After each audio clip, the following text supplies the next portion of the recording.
Raised on Country by Chris Young. This is a CVT guitar lesson for Joel.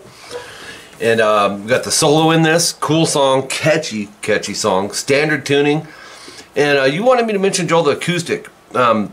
If you look at the chords and the tabs for the electric, it would be the same for acoustic. You're either dealing with A major, D major, or a D7. It's really those three chords. Or an A7, okay? So 4 chords really will get you through this whole song. Kind of building it through each section as we go. So section 1A, 0 seconds in, open A, 2D. This is our A. Technically it's an A5 because it's just a power chord. You're gonna hit it, quick rest, hit it again, and then bend the 3rd fret E. Now I'm assuming you're playing this on electric. You wanted it on electric. Acoustic, these bends are gonna be harder, obviously. And then an open E, right back to the A5. Hit it again. Again with the 3rd fret E bend. Followed by 2 open E's. So that first half of section 1A is this.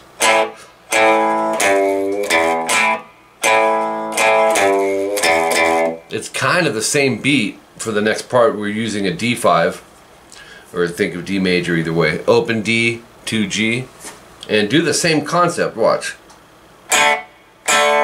Bend the 3A this time, open A, back to the D5, again, open D, bend the 3A, and then 1 open A at the end. So the second half of section 1A is this.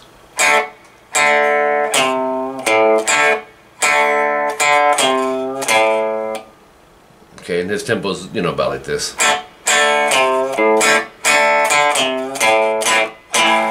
Okay, and then section 1B, same thing for the first part. Try it again.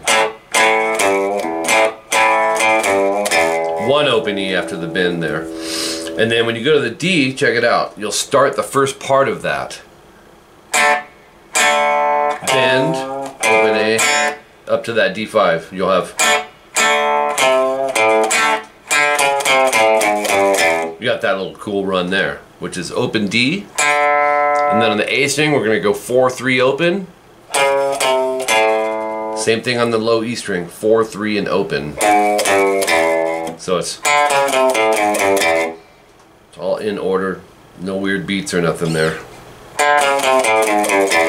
And then we move into section 2, and we're building even bigger now. It's the same chord we started with, but we're gonna grab the octave. So open A, barred 2nd fret, D and G. That's how I like to do it for all these. Just feels right.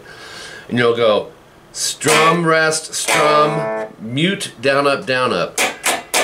I utilize these 3 fingers for the muting because we have to go back to this A chord rather than move it. No sense in moving it. So you have, again, to open D, 2G, and 3B. This is our D chord. And you're going to do the same thing. Hit the D, G, and B string. Again. And then string mutes, down, up, down, up. Now this, if you can, just take your pinky. Of course, relieve the pressure here. And let your pinky do that. Or if that's too weird, you can do this, but you got to get back, right? So... And that's fine too, Joel. Whatever you can adapt to quickest. And then back to the A, same thing. D7, open D, 2G, 1B, and 2E. Got a band-aid on this finger. I tore the heck out of my middle finger. So I'm surprised I'm getting these chords. Then we move into section 3, 33 seconds in. Once again, like the starts of the other sections, but it's almost a full A major. Open A, barred 2nd fret, D, G, and B.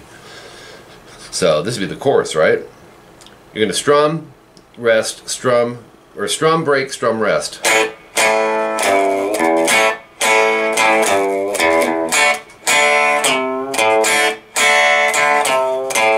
Up to tempo, it's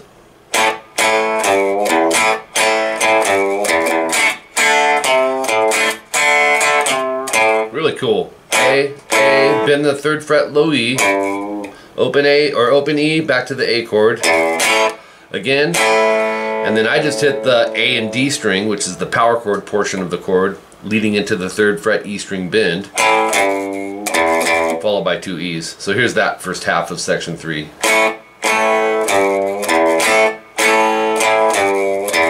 Same rhythm over a full D major. From the high E string up, it's 2, 3, 2. I'm going to mute string 6 with my thumb, just to be safe there. But it's the last 4 strings, same beat. Watch. Strum, strum, bend the 3A, and now I'm going to use my pinky. You can experiment with fingering. There's not a wrong way to do it. Open A, back to the chord again, the power chord portion of the chord, to the 3A bend, to open A. That'll go 4 times, 4th time no star. In other words, you'll just do the first half on the 4th time, which would be, and you won't continue it. All right, and then I think there's a breakdown, but the guitar stops there, and you're singing over it.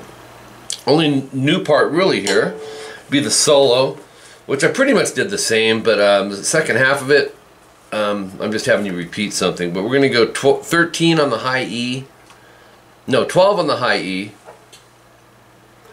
and 13 on the B. I would go 2 ups, it feels right. So rest, or break, rest, and then 14, 12 G, 14 D, down, up, down.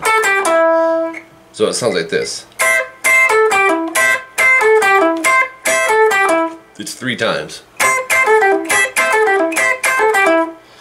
15B we're going to bend. 3rd finger, I back it with a couple. Hold it as I play the 15E. So now what I'm going to do is come back, hit them both but bend the B string.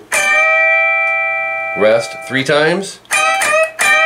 And then I'm going to do it 5 times. 1, 2, 3, 4, 5. And end on the 13B.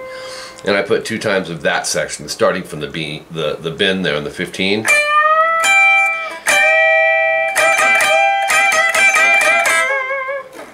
You don't have to vibrato it. But anyways, 2 times of that. And then minute 57, it's like a little breakdown on this.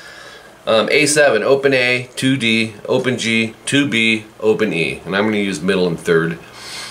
It depends. Sometimes I'll use those fingers, sometimes these. Just whatever you're comfortable with. But strum, I think you're singing over this, to a D7. Same D7 we used earlier. Again, whole notes. 3, 4, 2, 3, 4. Then you kick back into some repeats at 2 minutes, 10 seconds and then end with that A7 chord. Oop, had my volume off. Alright, those 7th chords are cool because some people will just play the majors, but the 7ths will give you a little more bluesy kind of sound when you're playing it. Alright, good stuff, Joel. Have fun with this. We'll talk to you soon.